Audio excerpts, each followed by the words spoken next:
And this was chosen in part by popular vote. I had a vote on my community YouTube tab and on Twitter for 3 possible choices for future roundtable episodes.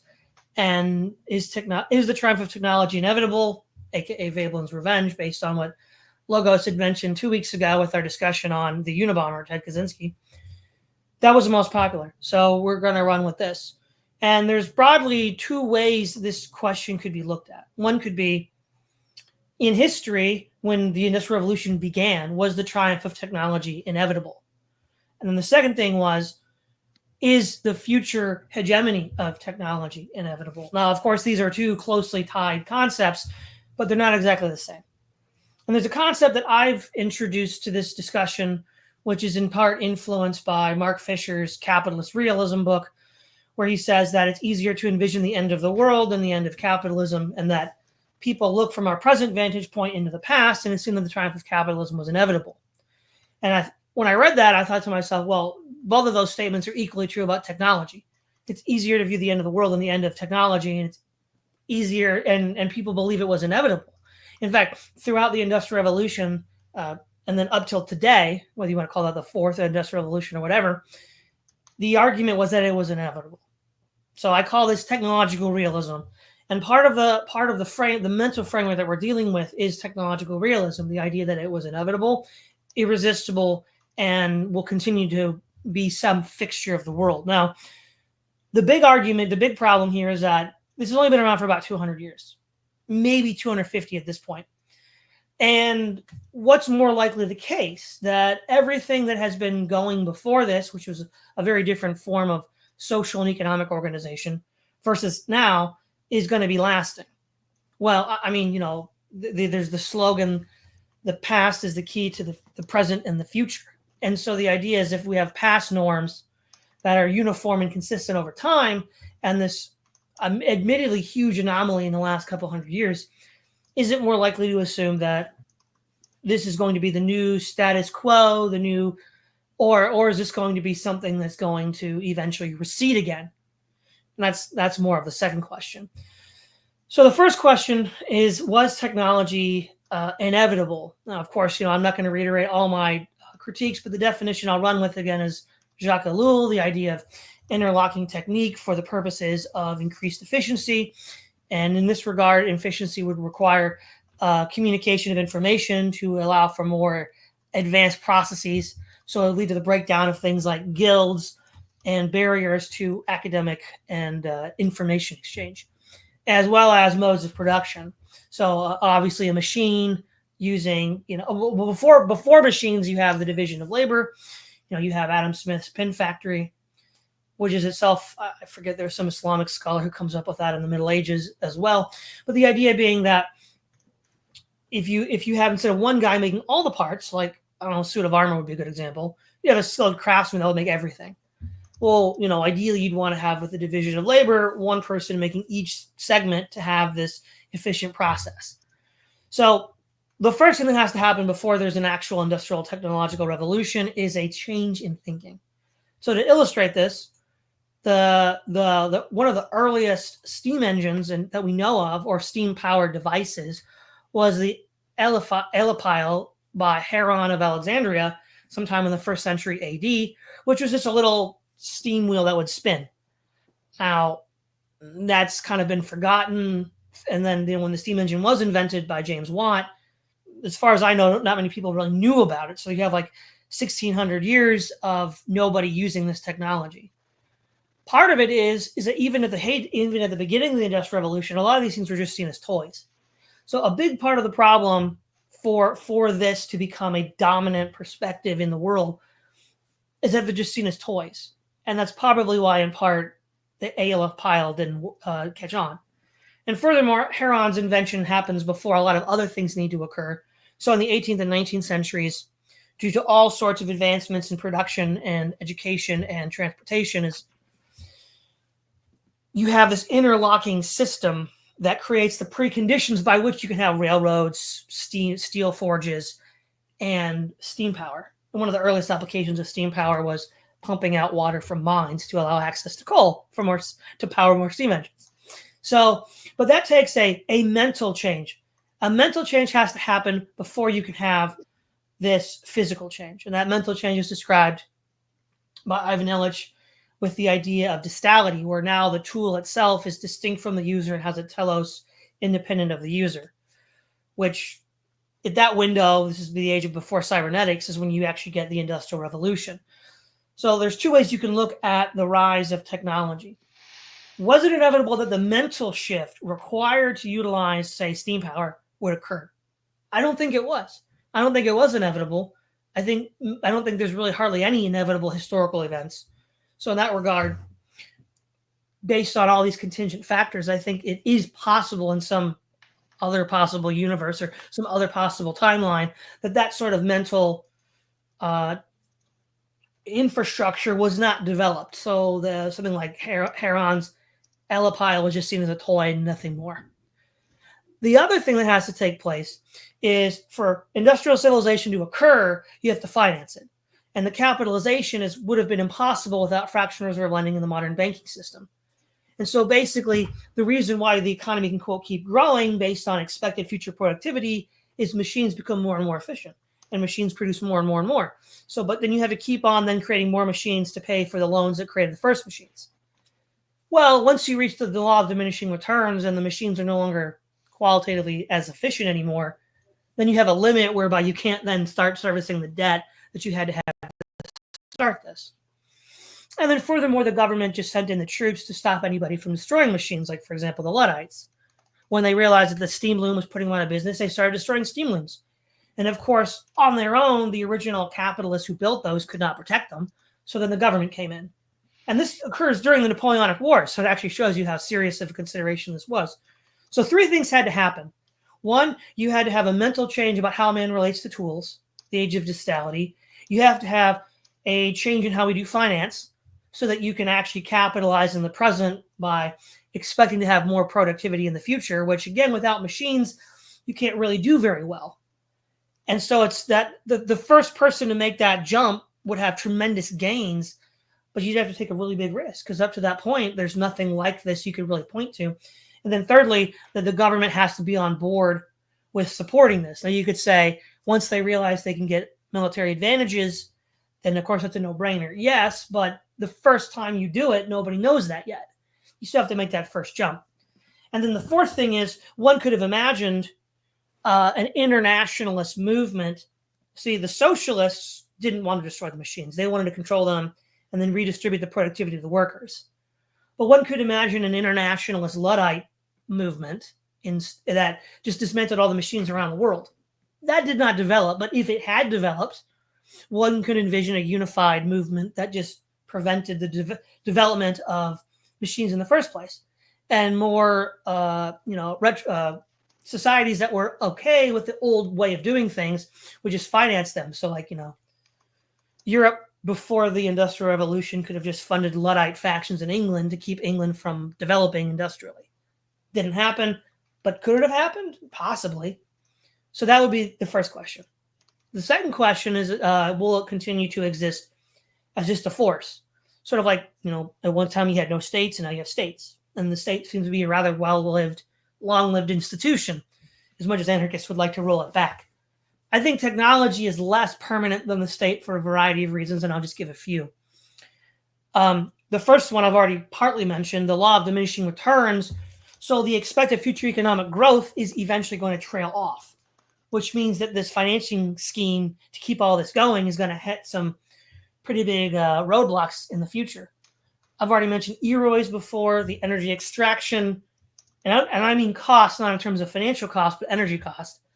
When it gets to 1-to-1 or below 1-to-1, it's an energy sink and no longer a valid source of energy. All known energy sources are on that trajectory, and they've been plummeting since the 1940s. At some point, thermodynamically, that's just going to stop. And when that stops, we then don't have any more technological growth because the cheap energy engine that drove it is gone. Possible future episode discussion of mental health issues, things like anomie and just general mental illness and psychological illness. So the point you have is sort of an environment in a society in which you can't even have well-adjusted people to be the engineers and scientists to run it. And thirdly, the idea of an increasingly toxic environment. So right now we've had recently RFK Jr. coming out against seed oils and saying we need to reform how we do food because chronic illness is endemic in the United States. And a lot of that is to do with industrial agriculture. So it creates preconditions such that the people you would need, well-adjusted engineers and scientists to keep this thing running, just don't develop anymore. So the maintenance mechanism breaks down. And so I would say for all the reasons I listed, qualitative no to the first one and a hard no to the second. We'll go with you, Florian. What are your thoughts? Yeah, I agree with a lot of things that you say, and I got some new ideas here. So first of all, when I think about, it's very clear that there are probably many inventions that just gather dust in someone's basement or never even made it past the idea stage, because we select for things that, technology was always around, like at least in the last 150 years. And so we select for that and we think, yeah, we have all these inventions. Of course, it's inevitable. And then we extrapolate it to the future while you don't quite know what the future brings, right? If you think about, like, you probably saw that graphic if you invested in these FAANG stocks, which are Netflix, Amazon, Apple, Facebook, and Google. Yeah, if you invested in those stocks in 2003, you'd be like multiple billionaire now, because they rose so much in importance, so much in value. But back in 2003, there was Google and there was Lycos and there was GeoCities, and there was no way really to be certain to put money on Google. Somehow Google made it through, and then grew, and with the other platforms and other companies as well, right? So it always easier to look back. Of course, like you can look back at Bitcoin and had we just known, but there was no way you would know in 2009 that like a digital currency would take off 10 years down the line. It was looked like a little bit like a toy, right? Which brings us to the very first model of the steam engine. There again, somehow Bitcoin got picked up, because no least because the I think the Obama regime was a little bit too overarching, and then people looked for ways to, to be more anonymous in their business transactions. That was one reason I think that made Bitcoin big, and there are many other examples like that. Um, and probably the best way to really see what technology will take off is to look at what stocks congressmen, congresswomen like Nancy Pelosi invest in, because there's a lot of insider trading going on between in Congress and United States Congress, right? And so basically, that if you know what Nancy Pelosi invests in, that will give you a primer which industries are probably getting favorable treatment by the government or something like that, right? That's probably the closest thing, and that shows closest thing to predictability, and that shows you is another avenue in which governments and technology are intertwined. You may call it corrupt, and it probably is, but this is one way in which governments and states protect technology also, right? So now, and there's also a third thing that can happen to technology. Everything can go really well, and then there's a cataclysmic events. Like they had this, I forgot the name of the guy. It was a Netflix show, Ancient Apocalypse, and he brings up that the hypothesis that there are like that human civilizations dates back much more than 2,000-3,000 years, like 10,000 or more. And then there was a cataclysmic event, the Dryas impact, where like a lot of meteors were pounding on Earth, and then civilizations just got lost and buried, and we forgot all about their technology, right? So cataclysmic events can also like make a like produce a hard reset to our technological advance. I recently saw this. Another season of it already, but this the three body problem in was a show on Netflix. Was a science fiction literature, and it basically is based on an alien species that wants to invade Earth, but needs to take that travel will take them 400 years. Like, but if you look at our technological advances in the past decades that have become faster and faster and faster, if an alien race wants to invade Earth, they will realize that maybe in 400 years Earth has developed viable defenses and is much more technologically advanced than those aliens, right? So basically, those aliens would travel into a massacre, and so what they do to prevent that happening is they sow doubt into science, right? They sabotage science via some quantum mechanics, and basically they try to completely undermine human truth in science. So basically, by destroying particle accelerator technology, and so that then big discoveries cannot be made anymore, and people start distrusting science, and then technology kind of like crumbles, and as you said, the Luddites would probably take over in a way, and then those aliens that are on course to Earth would have an advantage because humanity wouldn't develop past then, right? So that's what this also reminded me, and I think it's a good point to see, like, to imagine how much technology is dependent on societal circumstances, because it's easy to have like we take everything for granted, but it's easy to lose that. And so um, I think the future technology in the future is not as inevitable as we think it might be. Okay, Logos. Since this is your question, here you go. The floor is yours. Yeah. So I don't know that technology is inevitable in the future. When I brought up the point, it was that technology was always going to be inevitable as it developed in the past. And my argument for that is basically Veblen's noticing of idle curiosity, where human beings just get bored and invent stuff, and then people take stuff people have invented and do more stuff with it. It's just something humans do. Mix that with Murphy's Law. Anything that can happen will happen. So when technology happens isn't inevitable. I'm not saying the trajectory of history as it was inevitable.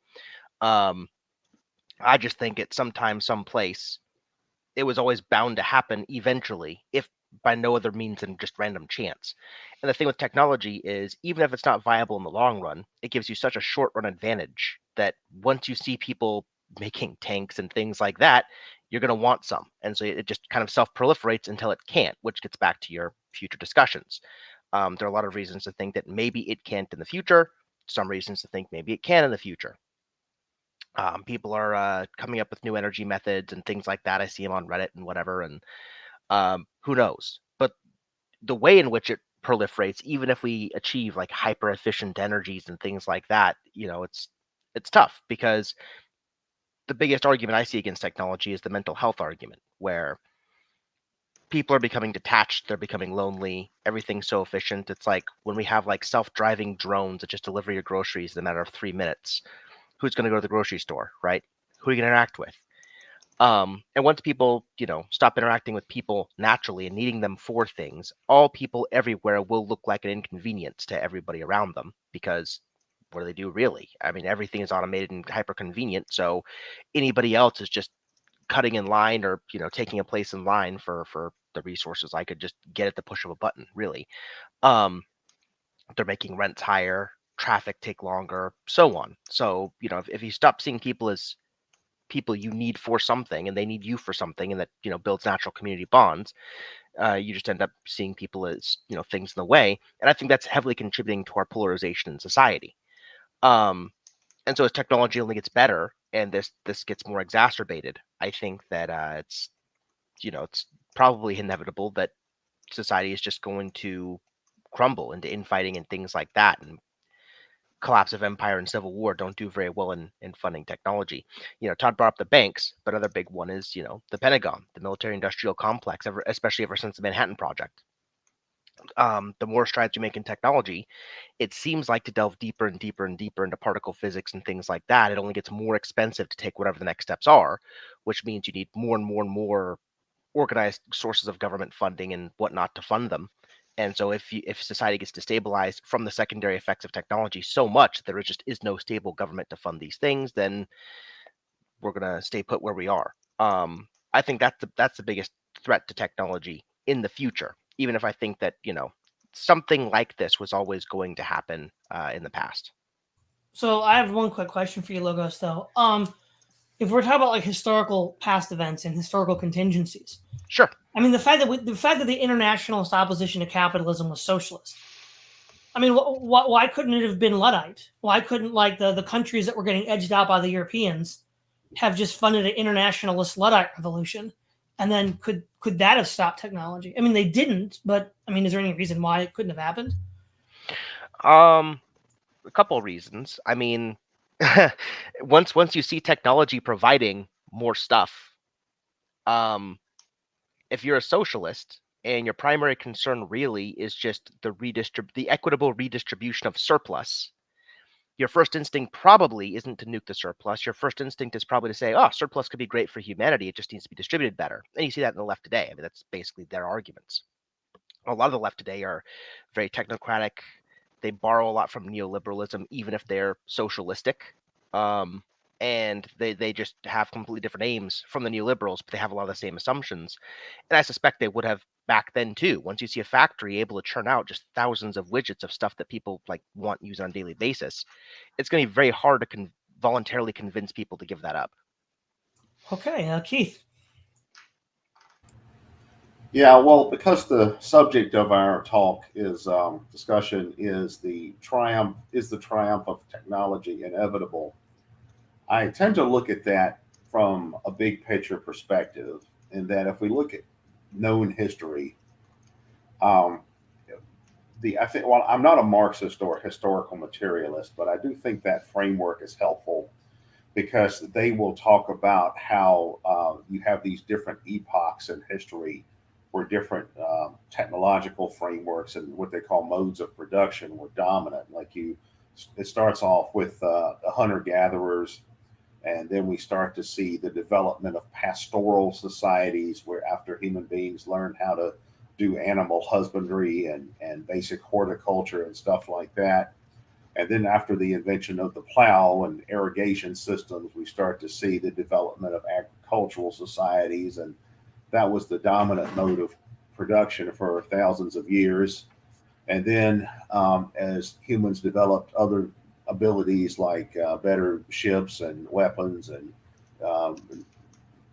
methods of transportation, we start to see the development of the commercial economy and capitalism, and then industrial technology. And then, most historians will talk about how there was a first industrial revolution and a second industrial revolution. And then, in the 20th century, we start getting into the information age, and now we're in what I call the digital revolution. And each of these stages represents a leap forward in terms of technological capabilities, and it seems to escalate more rapidly over time. And if we look at the history of technological inventions, or all the technologies we have today, about 80 to 90% of those were invented in the last 150 years. Like, if you go back and you look at what technological advancements were like in the mid 19th century, at that point they had railroads. They were, I think, first starting to develop photography. That they may have had primitive telegraphs then. I'm not sure about all the timeline. They already had steamships. They had mechanical reapers and stuff like that. But that was probably about as advanced as technology got today. In today, I mean back then compared to today. Now, in today's world, we live in what would to them, to people just in the 19th century, look like a science fiction movie. I mean, if you could, if somebody who lived 200 years ago could look into the future 200 years and see what the world of today is like, they would think it was like, to us, it would be like watching Star Wars or something like that.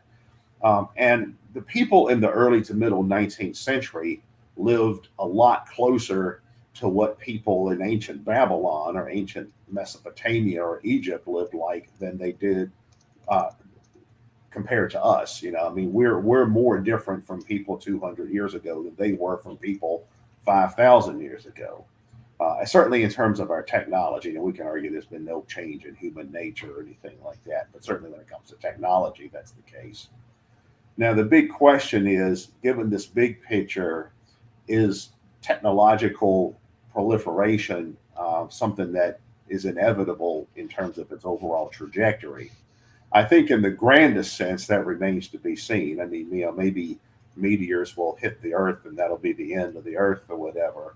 But barring that, it does seem to be that technological proliferation just continues over time, and we've seen no evidence of technological regression on the most macro level. Now, what we have seen are technological regressions on a more intermediary level. Like we can look at a lot of past societies, past civilizations, and we can see that they certainly did undergo a technological regression. For instance, the Bronze Age collapse is a good example. That's probably one of the oldest examples we know of as far as a large-scale technological collapse. Probably the most famous is the decline of the Western Roman Empire in the late Roman, early medieval period. That's certainly another example. There's the example of the Islamic civilization that after the Mongol conquest experienced a great deal of decline. The Mayan civilization at one point is an example.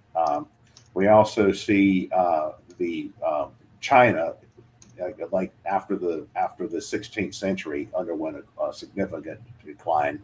About 500 years ago, China was probably the world's most advanced civilization. Like I had a professor of Chinese history in college who said that 500 years ago, meaning around the year 1500, you probably would have rather lived in China than in Europe, and that's probably true. I mean, in terms of just the level of advancement and that kind of stuff. And China underwent a regression where China was actually fairly retrograde in terms of its development by the early 20th century compared to the West. And then there's also the question of societies that voluntarily or through deliberate means undergo technological regression. We can argue that a lot of these past technological regressions happen just through a convergence of circumstances that were largely beyond anyone's control. Like we could say that, perhaps China, perhaps the Bronze Age, perhaps the Mayan civilization, was there anyone that was really trying to engineer that or make it happen? But probably not, but it's more of a convergence of circumstances. But it's also true that we can find examples of societies that underwent severe technological regressions, largely as a matter of policy. For instance, Japan, during the 19th century, Japan rulers of that era more or less made a conscious decision that they did not want to be contaminated by the outside world. So they started turning inward and started shutting off Japan to external influence. And Japan experienced a technological regression because of that. Probably a well-known example from the late 20th century is the Khmer Rouge. During the post-Vietnam War era, where you actually had a regime that says, we're going back to year zero, we're going back to being a primitive agrarian society. So there are examples of things like that happening, of a society experiencing technological regression. So there you can have technological regression by choice, and then of course there are smaller groups that choose to reject technology for whatever reason. An obvious example of the Amish people. They tend to have a more suspicious view of modern technology, and they tend to be more hesitant to adapt, modern technological practices. They still, use a lot of 18th, 19th century type technology. And Todd mentioned the Luddites, the movement in the early 19th century that was a response to industrialization. That was a movement of people that wanted to abolish industrialization because it was threatening their own way of life. And there are people today comparable with that. We did a program about Ted Kaczynski before, and he represents that kind of thinking. So it's certainly possible for there to be intermediary level technological regressions where civilizations fall apart and experience technological regression. And then you can have states or countries or societies that collectively, or at least by decree of the leadership, undergo technological regression. And you can also have movements and subcultures that experience technological regression by choice. But on the most macro level, though, it does seem like technological development tends to expand over time in a way that I have not noticed or don't know of any significant reversal of. Like I don't know of any time in history where a dominant mode of production has been replaced by less developed mode of production. So that's my general thoughts on that. Well, real quick, Keith, couldn't we argue that within our modern context, we have, say, the triumph of aerospace from the Wright brothers at Kitty Hawk to the end of the Apollo missions to the moon in 1972, and then there seems to have been a flat line of aerospace development. You know, we were supposed to be going to Mars and the asteroids. Couldn't that be seen as a decline from the rate of growth that we saw from 1906 to 1972? Yeah, that's an interesting question. I don't think enough time though has passed for there to really be an evaluation of to what degree that's a decline in terms of the big picture. The space travel reached a certain level beyond which it never went, and I think that that's due to the technological limitations of the time. You know, for instance, we know how to put people on the moon. We can do that. We know how to build space stations and put people out there. I think there's a couple people trapped out there right now. And, you know, we know how to build these little rocket ships where, you know, individuals who have a lot of money can buy one or have one built and fly out into space and get a look at the Earth from the top down, like Bezos and some of those guys have done. But we don't really have any technology, to my knowledge, beyond that as far as space-related technology. It's like we reached a certain plateau. We could argue it leveled off, but anything beyond what I've described would be something more fantastical. It would be something like actually, you know, sending human beings to one of the other planets in our solar system or colonizing Mars. And there are people that are really into that. I have a friend of mine that belongs to organizations that exist to promote this idea or study it. And that could happen someday. I don't know that it would never happen. There's a lot of problems that would have to be overcome in order to make that happen. You'd have to be able to know how to create an artificial atmosphere, probably artificial gravity, you know, artificial agriculture. Obviously, the time issue would have to be resolved somehow. So we're getting way into science fiction related concepts now, and I don't think any technology we have is even remotely close to that. So it could be that, you know, the current technological level has experienced a plateau, and how far it goes in the future it remains to be seen. But I don't think we've really seen technological regression on the level of, say, you know, reversing the agricultural revolution and going back to horticulture, unless you really want to. Unless you want to define some of the civilizational collapses from the past in that way, which I suppose is possible, but those tend to be more limited in scale or regional. I mean, we could say the Khmer Rouge was at that point, Cambodia was starting to experience very, very, very early industrialization, and, you know, Pol Pot pushed them back to the Pleistocene or whatever. That was, you know, basically a disaster that happened to a single society caused by malevolent individuals. But as to whether we've seen any macro level technological regressions, I'm a little skeptical of that. Okay, so to sort of go back to the first prong of the question, I would agree with what Logo said, that once the system is up and running, both for economic production and more specifically for communications and military use, if you don't have it and you're merely competing in the material space, yeah, you're going to be on the back foot for a long time. Now, then the question is, if you are a materialist, and that's just all there is, and so that closes the book on that question. Then the other question is, if you're not a materialist and you do believe in a supernatural reality, then you would have to admit, based on that is ultimately more powerful than any material reality. And so ultimately what you have to have had once this gets rolling is some sort of religious or spiritual revival that is anti-egoistic and anti-materialist. Now, by materialist, I don't necessarily mean the philosophical sense, but materialism in the colloquial use of consumption. So one could have envisioned, though it didn't occur at this time, some sort of radical religious movement that generated a kind of ascetic principle, which, if that had happened, might have discouraged sufficient numbers of people from supporting an industrial revolution. Again, it didn't happen, but that's about the only real option you have prior to what I would argue would be built-in limits to the technology itself. So when you actually get to technology as it is today, I would argue that there are actually now lots of material limits such that the advantages once conferred are no longer there. Case in point, right? If you're like a British soldier in the 19th century with like rifles and Gatling guns going up against tribal Africans, that's a slam dunk, game over. Or like Bedouin Arabs. But now you're going up against, you might have stealth bombers and A-10 Warthogs and M1A1 Abrams and all the other tanks and equipment. But now, Americans are just notoriously mentally ill. And, you have now, of all combat deaths during the global war on terror, suicides of veterans are 4 times higher than that. So most veteran fatalities are actually not combat fatalities. They're mental health fatalities.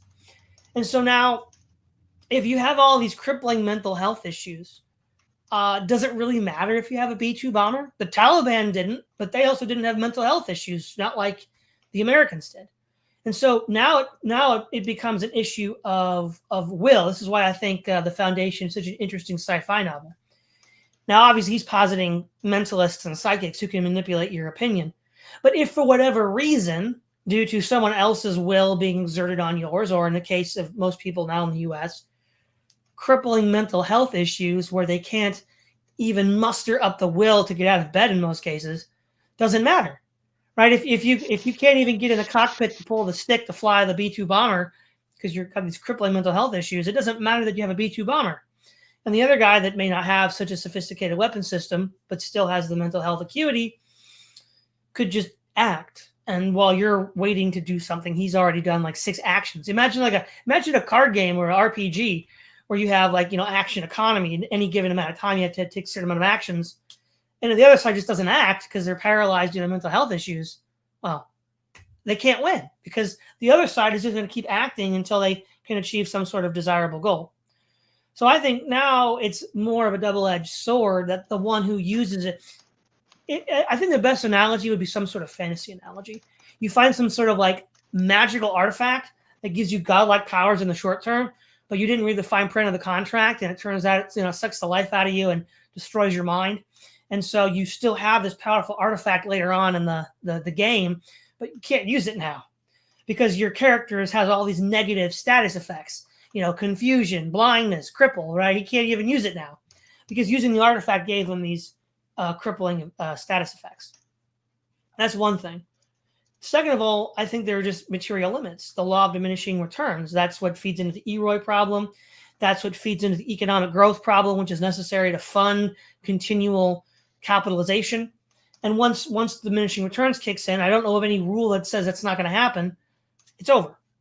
And that's why empires fall, because this is a broader this is why you could have someone like Joseph Tainter analyze pre-industrial empires and still come up with a theory that encapsulates what we're going through now, because the law of diminishing returns is still there. We've just, for a short amount of time in history, found some sort of cheat code, which I think is beginning to run out. And that's why I brought up the flatlining of aerospace. Is, for example, John Michael Greer argues that the 70s was the beginning of catabolic collapse. Well, we had the hollowing out of the Rust Belt. We had flatlining of aerospace. There were lots of innovations that just never happened that were supposed to happen. And it's like, yeah, that's a really interesting, is that enough evidence to project into the future a broader collapse? I think it is, but that might be an open question for other people. So Logos. Yeah, I think the religious point is an interesting one. I think the argument of a religion, rising up to stop the technological advance, is a plausible scenario that could have happened. And I think Christianity gives us a pretty interesting idea of those dynamics. So, when Christianity started out, it was a very, very austere anti-consumerist religion. There's all sorts of passages in the New Testament where Paul is, telling women not to wear fine pearls, dressed modestly, don't draw too much attention to yourselves, men pray in silent, right? Don't set up these massive shrines, Why? Well, because they were meeting under the guise of a dominant empire that didn't like them very much. But then what happened to that very same religion once it got a seat at the table of empire? Well, it became the Catholic Church. And then what happens once it keeps a seat at the table, the technologically advancing society? Well, I would predict you get prosperity gospel, and what do you know? We've got prosperity gospel. And this is something that a lot of leftists have pointed out, subreption, the idea that you can take the values of a religion and you can twist them or warp them in very, very subtle ways over time to make people think they have the same values, but they're being associated with things far outside their original mandate. And that's always the question. Now, as far as could a new like ascetic religion rise up to like stop this technological thing, it's like probably yeah. I mean, I think if any of them is going to do it, it's probably Islam. And Todd brought up the perfect example of like the wars in the Middle East, right? Our soldiers are lacking the will to fight. They just keep going. They just keep popping out kids, raise those kids to be freedom fighters or jihadis or whatever you want to call them, and they just keep going to town nonstop. And so, if anyone is going to take that mantle, I think it's Islam, because it's perpetually kind of, well, it's tough. You're seeing two strains of Islam, right? You're seeing kind of like the Saudi Arabia, Iran kind of Islam that's really into technology, really into global power. Saudi Arabia making deals with the US, Iran making deals with Russia, China investing in its own technology. But you also see kind of like the leave me alone kind of Islam that you see in like Afghanistan, Iraq, so on. I think it's a latter strain, if any, that would be the one um, to actually challenge this. And so it would have to first be successful in its own region, that people leave it alone.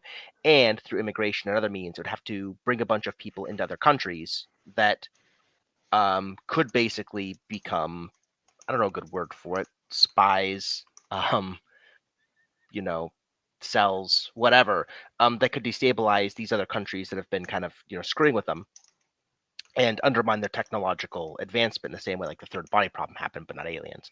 So I think that would be like the trajectory. But you need a religion that's on the back foot of technology, right? The key to Christianity subrection was they got a seat at the table and they kept it. You need a religion that's constantly on the back foot and getting burned by these forces, so that will constantly like try to blow them up, basically. And I think that's basically the key. That's the one.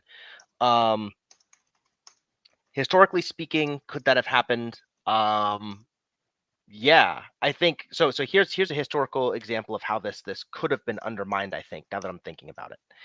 At least slowed down. So imagine we skipped from steam to oil really, really fast. And we found oil in the Middle East really, really fast. And so we had, I guess, steampunk technology, but we're trying to do the war on terror strategy we're doing now in the Middle East. And then there's a big blowback, and basically it's like a third crusade, but we don't have such a huge technological advantage over the region, and that basically pushes in, and you know things go badly. You're trying to transition to oil using steampunk. You attack the beast before you're leveled up to fight it, so to speak, and it goes very, very badly for you. I think that's something that could have happened in history. That could have been the ascetic religion that could have really, really tanked things. Otherwise, I think I mostly agree with what Todd said about the future. I mean, even ignoring the Eroi questions, just the mental health questions are just a big one. Not only the veterans question, but just our social interactions. Dating. It's a guilty pleasure of mine to look on Reddit and see all the threads about how chaotic dating is in the modern era, right? It's like um, women tell men not to approach them in public, approach us on dating websites. Well, there's like 100 plus men for every one woman on a dating website. And so men have like virtually no chance on those platforms. And so you're seeing like this massive social breakdown happening in real time. You can track the statistics of it. I mean, I think me and Todd have talked about them on other streams if you haven't. I think that's only going to get worse, not better. So yeah, future's looking bleak for technology. That's my idea on the past. Okay, Florian. Yeah, just when Logos brought up the dating thing, maybe if we invent a technology where we reduce the number of where we reduce the ratio of men to women to 4 to 6 or something like that, then men will have also more success again on dating apps. It's just like only partially a joke, because I think, who was it? Matt Forney? Someone mentioned, I think it was a Twitter post a couple of years ago, that in the past, like the baby boomers had it easier to get a girlfriend and marry, because the ratio of men to women was just a little bit more skewed in favor of men. And that's also an interesting point, how societal parts can just like kickstart a society to, or just let a society wither away, like it seems to be now. If we look at the example dating, obviously important to have people date and get children for society to be kept up, right? So this is actually the 100 to 1 ratio on dating apps is actually a critical problem. That doesn't seem to be so critical right now, but if you extrapolate that into the future, and people get less and less children, that might be something that lets society stagnate as well. I think from the past arguments and positions, I find there's like three ways that technology could wither in the future. So, like what Todd said in the beginning, via diminishing returns. Then I think one big problem is the managerialization, the management entry into technology, right? Everything becomes managerialized, so we try to make everything a little bit better and not try to develop something new. AI plays into that because AI makes it so much more efficient to manage something, but it doesn't. I still don't think AI can come up with something genuinely new. It just makes things that are now inefficient, makes those processes more efficient, but it doesn't really create something new. And then there's a point of surpassing our ability to keep track as a society. For example, the moon landing, people at NASA say that okay, they don't have the tapes anymore, where they filmed the moon landing, and they kind of like deleted those tapes or played over that. And people that say the moon landing never took place would take that as evidence that certainly something as important as the moon landing would have been cherished and kept on tape forever, and not just like written over. But being coming out of the scientific field myself, that can absolutely happen if you don't have enough tapes. And you think this is just the first version of our moon landing. Next year we have another moon landing.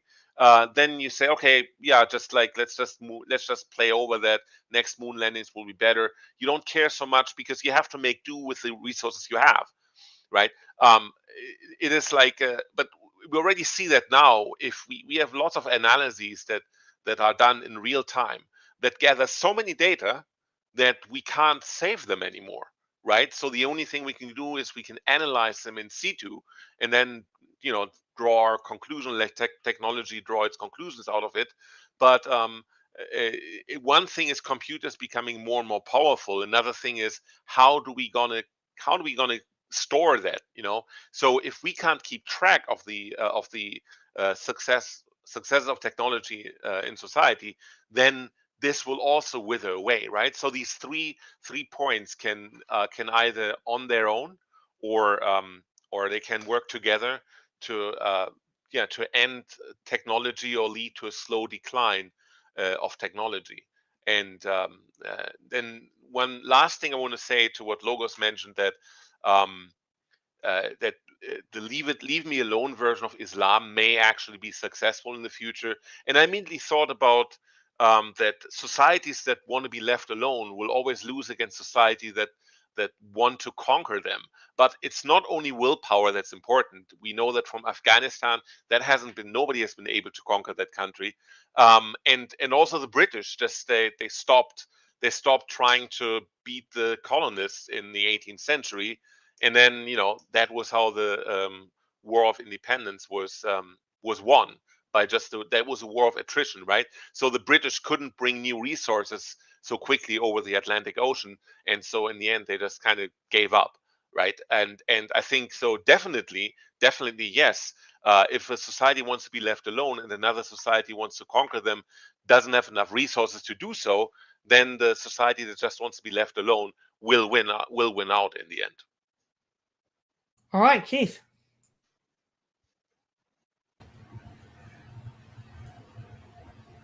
One thing that I could see happening in the future is the development of extreme imbalances in terms of the distribution of technology. This is relevant to the point about these societies, these Islamic societies that turn inward, like the Taliban. Like, I don't see the Taliban being the kind of culture that in the future is going to be developing rocket ships or anything like that. So if that kind of thinking were to become more pervasive, I think certainly a technological regression would take place in the cultures where that was experienced. One thing that's interesting to consider is that in some modern military theorists that study the history of war and study the history of the state believe that the state worldwide is breaking down as an institution, and that failed states and places like that are becoming much more commonplace. For example, the amount of interstate warfare that takes place today, like the two world wars, is a lot less common. There's not nearly as much of that, but there's a whole lot more civil war and war between non-state actors and states nowadays than there was, say, in the early 20th century. Now, if the number of failed states were to proliferate, more and more places like what we think of as far as Somalia or the Sudan or what's going on with the Taliban, if more and more places like that become commonplace, then it's clear that those societies, I think, will experience a technological regression. The Taliban are basically a medieval society. At the same time, it's also possible that other states or other societies will experience extreme technological proliferation on a continued basis. So we could, at some point in the future, we could see, a world where half the world lives like medieval people and the other half of the world is sending rocket ships out into space and having floating cities in the clouds and that kind of stuff. I could very easily see that happening. Well, not very easily, but I could see it happening based on some of these trends. So then, of course, that begs the question of, well, wouldn't the more advanced technological societies merely conquer and subjugate the others? Possibly, but then they also might not think it's worth the bother. That's another possibility as well. We could end up having a world where you have some people who live in highly technological societies that are oriented towards science and exploration, and others live in highly primitive societies or retrograde, at least technologically retrograde societies, where there's no emphasis on that at all, and where there has been a genuine technological regression. So all of that remains to be seen. Yeah. Okay. So we'll move into the final statements. I'll say that to the two questions: was technology inevitable in the lead up? I would say no, but I think that it was much more probable to take place, say, 200 years ago, than it is probable that it will continue into the future, because for the very significant fact that the only thing that could have really stopped it 200 years ago would have been some sort of religious revival of some kind that was ascetic and anti-materialist, which didn't happen. Not saying it couldn't, it just didn't. And the material factors were in favor of the system. I would argue now the material factors are not in favor.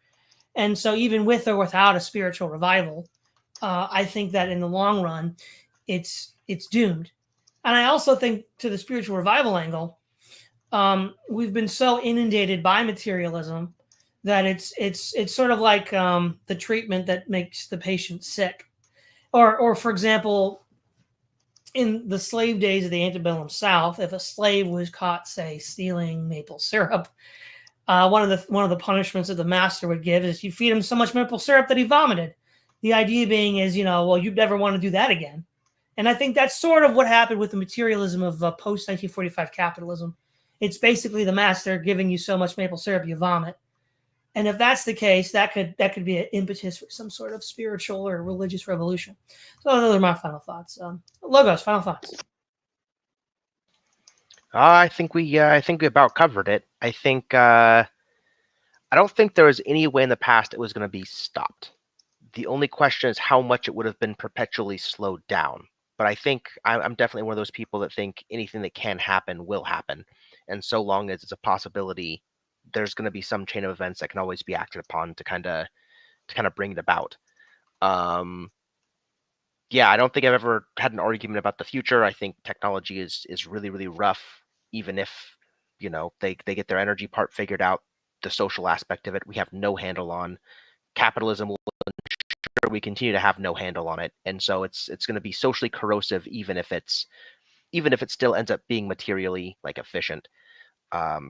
So, but I think the alternate history where there is like a war on terror that happens earlier than it did, I think that's an interesting alternate history to look at.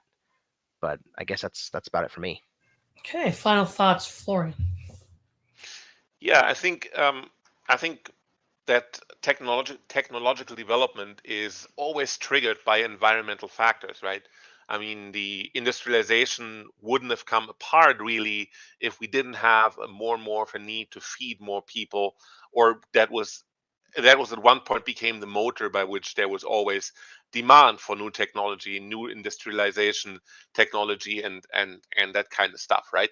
So and like an outside force, or uh, maybe even a cataclysmic event from within, like Luddism, will also destroy technology. But technology depends on societal environment, right?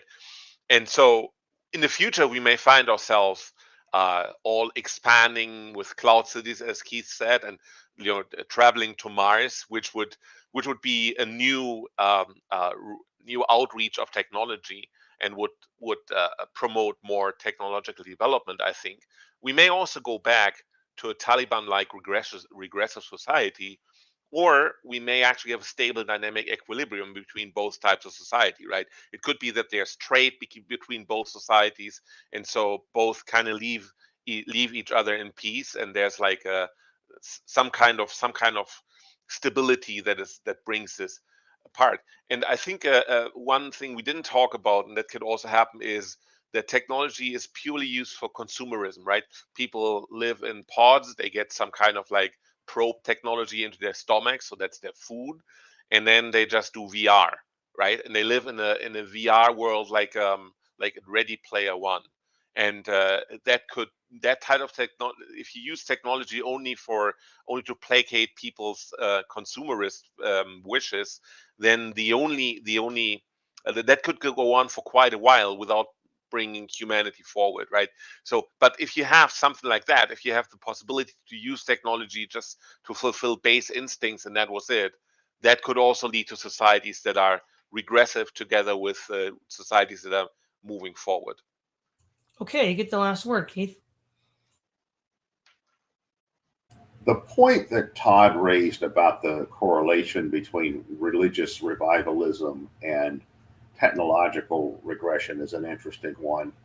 As far as historical examples of that, one thing that some historians have attributed the decline of Rome to was the Christianization of Rome. That the argument was that that's been challenged, but the argument was that, well, the Christianity was a very otherworldly, spiritually oriented religion, and that tended to detract from developments in the material world, and that in turn contributed to the decline of Roman technological advancements. The Islamic Golden Age is another that's considered to have potentially been undermined by increased Islamic religious enthusiasm. Todd in the chat here talks about that a little bit. I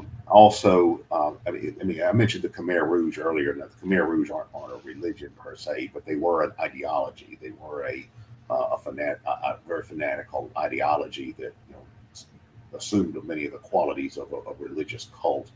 And that obviously Cambodia during that time underwent a technological regression. During the Protestant Reformation, while the Reformation overall, I think, contributed to scientific development for a range of reasons, but there were currents within the Protestant Reformation that were somewhat more, I don't think anti-technology is the word, but anti-materialist in the sense of seeking a simpler form of life, like some of the Anabaptist influence groups. So that's another illustration. So we do find examples where we see a more spiritualistic or otherworldly turn corresponds with an overall decline in technology and in the things that make technology possible, scientific development and that kind of stuff. So it's certainly possible we could see that. That touches on what I was saying earlier, what we were talking about the Taliban and groups like that. If that kind of thinking were to proliferate and become more commonplace, we could see a potential scientific or technological regression as a result. All right. Thank you, Keith, Florian, and Logos. It's always a pleasure. This is Todd Lewis of the Praise of Fly podcast, signing off.